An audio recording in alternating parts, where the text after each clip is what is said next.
Hello student, ছাত্রমিত্র mathematics এখন solve করছি নবম শ্রেণী কোষে দেখি 10.1 অর্থাৎ লাভ ক্ষতি চ্যাপ্টারের 20 দাগের অঙ্কটা। কি আছে? রবিন কাকু 36,000 টাকায় চাল কিনলেন। তিনি 1/3 20% ক্ষতিতে, 2/5 25% লাভে বিক্রি করলেন। শতকরা কত লাভে তিনি বাকি অংশ বিক্রি করলে তার মোটের উপর 10% লাভ হবে। তো দেখো অঙ্কটা কীভাবে সলভ করছি। মনে করি মোট চালের পরিমাণ 1 অংশ। তো 1 অংশ চালের ক্রয় মূল্য 36,000 টাকা বলা আছে। তাহলে 1/3 চালের 1/3 চাল 20% ক্ষতিতে বিক্রি করবেন। চালের ক্রয় মূল্য কত হবে? 12,000 টাকা।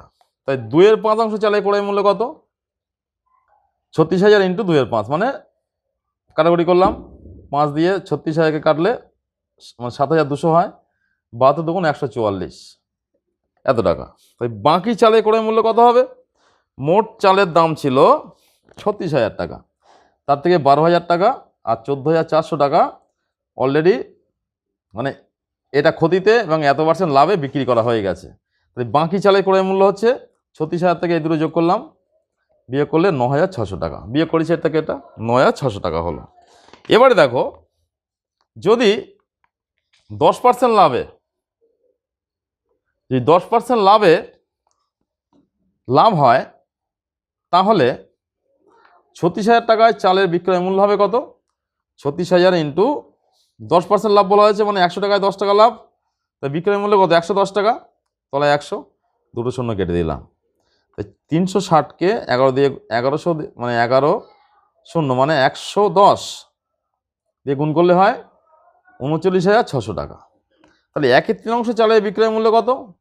12,000 টাকা বার করেছিলাম, ইন্টু যেহেতু বলা আছে 1/3টা 20% ক্ষতিতে বিক্রি হচ্ছে, তাহলে 20% ক্ষতি মানে 80/100, দুটো শূন্য কেটে যাচ্ছে, গুণ করলে 9,000 মানে 9,600 টাকা। এবারে 2/5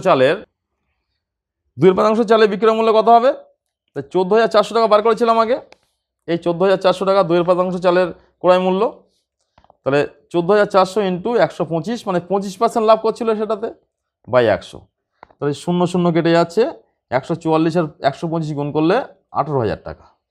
তাহলে মোট 1/3 আর 2/5 সমান 11-15 যোগ করলে 11-15 হবে।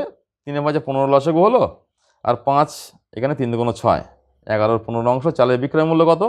9,600 টাকা যেটা বার করেছিলাম, প্লাস 18,000 টাকা মানে 27,600 টাকা। তা বাকি থাকছে চাল কতটা? মোট চাল 1 অংশ ধরেছিলাম, এখানে বলা ছিল মোট চালের পরিমাণ 1 অংশ।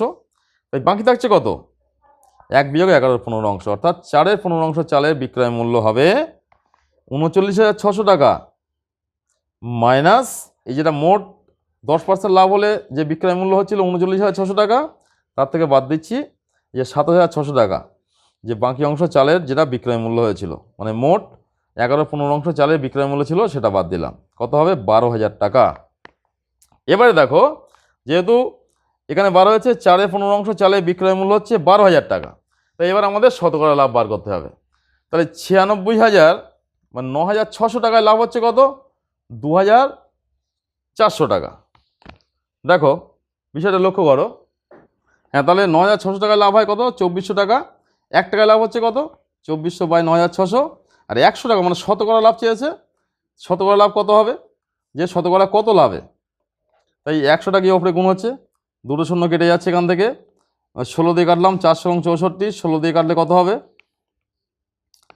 এই 4 এখানে 4 হলো, দেখো 24 দিয়ে কাটছে, 4 24 এবং 96, 16 নয় 24 দিয়ে, 4 24 এবং 96, তা 24কে 4 দিয়ে গুণ করলে দেখো 96 পাবো, 4 4 16, 6 হাতে 1, 4 2 8 রেখে 9, তাই 24কে আমি এখানে 24 দিয়ে কাটলাম, 4 হলো, আর এখানে 24 একে 24, দুটো শূন্য বসে যাচ্ছে, 4 দিয়ে 100 কাটলাম 25, তাহলে 25 টাকা।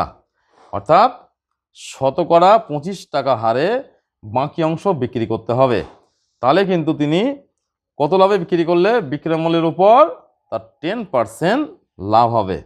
বিক্রয় মূল্যের উপর তাহলে কী হবে? 10% লাভ হবে। কত মূল্যে বিক্রি করতে হবে? 25 মানে শতকরা 25 টাকা হারে বিক্রি করলে তবেই কিন্তু বিক্রয় মূল্যের উপর 10% লাভ হবে।